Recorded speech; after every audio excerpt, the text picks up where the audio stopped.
시청자 여러분 안녕하십니까? 주말 잘 보내고 계십니까? 문재인의 임기가 1년도 남지 않았습니다. 문재인이 대통령을 하면서 이 나라를 망쳐놓은 것을 생각을 하면 애당초 문재인이라는 인물이 정치를 하지 않았으면 이 나라가 그래도 지금보다는 낫지 않겠는가라는 생각을 저는 가끔 합니다. 문재인이 정치를 하지 말았으면 본인이 원하는 대로 그는 처음에 정치를 원하지 않았습니다. 아니 자신의 여러 가지 상황으로 봤을 때 정치를 할 수 없다라고 판단을 했습니다. 김대중 대통령의 정무수석을 지냈던 김정길 전 민주당 의원, 원래는 노무현과 함께 YS계였죠. 그러나 1990년 YS가 전격적으로 노태우 세력과 합치는 3당 합당을 하자 여기에 동참하지 않고 노무현과 함께 YS 세력과 결별을 하게 됩니다. 그리고 나서 동교동에 합류해서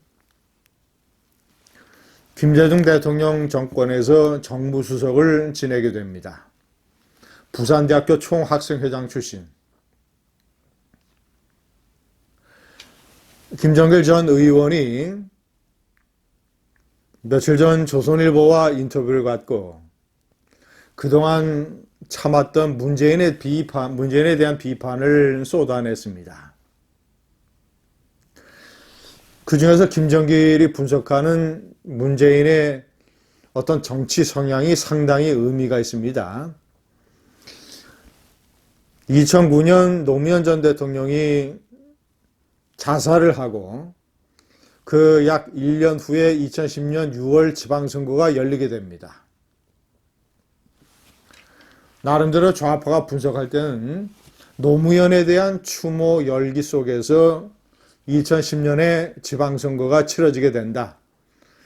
그러니까 부산시장의 후보로 노무현의 비서실장을 지냈던 문재인을 출마시키면 당선 가능성이 있다. 해볼만 하다. 이런 판단이 섰다는 것이죠. 자, 그래서 부산시장 후보로 유력하게 거론이 되던 김정길 전 의원이 문재인을 만나게 됩니다. 부산의 호텔에서. 노무현의 절친, 김정길 전 의원은 노무현의 절친이기 때문에 문재인과도 잘 알았던 것이지요. 자, 그래서 부산시장에 출마하라고 적극적으로 권유를 하는데 문재인이 거절을 했다고 합니다. 자, 그래서 납득할 만한 이유를 대달라라고 했더니 이렇게 답변을 했다는 것입니다. 제가 청와대 민정수석 할 때 신경을 써서 이빨이 13개나 빠졌습니다. 자, 임플란트를 한 것이죠. 그리고 녹내장이 있어 조금만 신경을 쓰면 눈이 튀어나올 듯 아픕니다. 라고 하더라. 건강이 안 좋다는 사람한테 어떻게 선거에 나가라고 하겠나.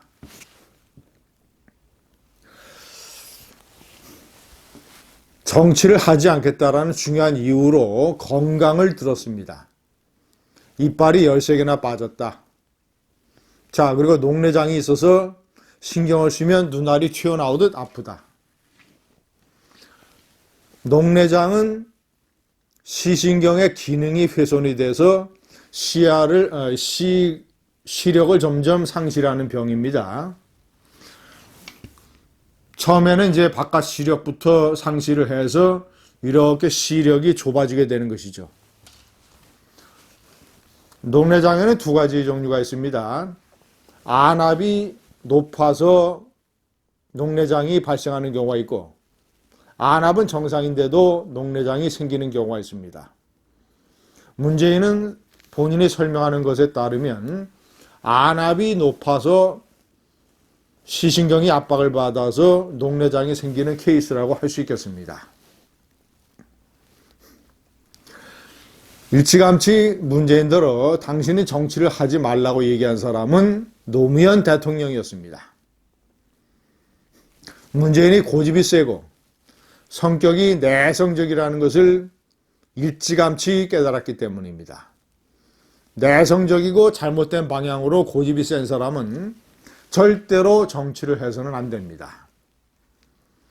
정치는 나름대로 유연함을 가져야 되고 사람과 어울리고 다른 사람들의 얘기를 적극적으로 들어야 되고 소통해야 되고 이것이 정치인의 중요한 덕목인데 문제는 결정적인 그 요소를 결여하고 있습니다.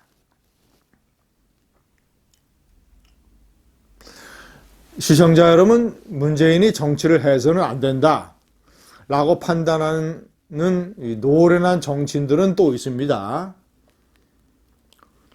김정길은 김대중 대통령의 정무수석을 지냈고 노무현 대통령의 초대 정무수석을 지냈던 유인태 전 의원. 자, 그러니까 문재인이 민정수석일 때 같은 청와대 비서실에서 정무수석을 지낸 사람이 유인태입니다.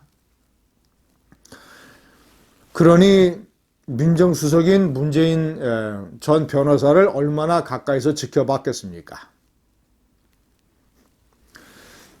유인태는 결정적인 문재인의 단점으로 소통 부족을 꼽습니다. 내성적인 성격. 노무현의 민정수석을 하고 노무현의 비서실장을 하면서 문재인은 노무현이 너무 적극적으로 소통에 나서서 여러 가지 너무 솔직하고 소통을 과도하게 해서 여러 가지 부작용과 손해를 봤다. 그래서 적극적으로 노무현의 그런 소통 기질을 말리는 역할을 했다.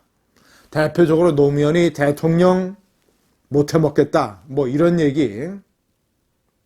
자, 그래서 그 소통을 말리는 적극적인 개입이라든가 적극적으로 사람들과 어울리는 것 이런 거를 막는 역할을 주로 많이 했기 때문에 문재인에게 소통에 대한 거부감, 소통을 절제 압박하려고 하는 기질이 생겨버렸다. 이것이 유인태 전 수석의 판단입니다. 그리고 문재인은 사람들과 어울리는 것을 많이 꺼린다. 노무현 대통령은 청와대에서 저녁 때 식사를 할 때도 외부 사람들을 불러서 소통을 하고 이런 경우가 많았는데 문재인은 그렇지 않다. 김대중과 노무현의 정무수석을 지냈던 사람들이 문재인은 애당토 정치를 하지 말았어야 된다 라고 얘기하는 것은, 라고 진단하는 것은 참으로 의미 있는 대목입니다. 정치를 해서는 안 되는 조건을 가진 사람이 정치를 했고 특정 세력의 지지를 받아서 국회의원이 됐고 박근혜 대통령 탄핵 국면이라고 하는 비정상적인 상황에서 대통령이 된 것이 대한민국의 불운입니다. 감사합니다.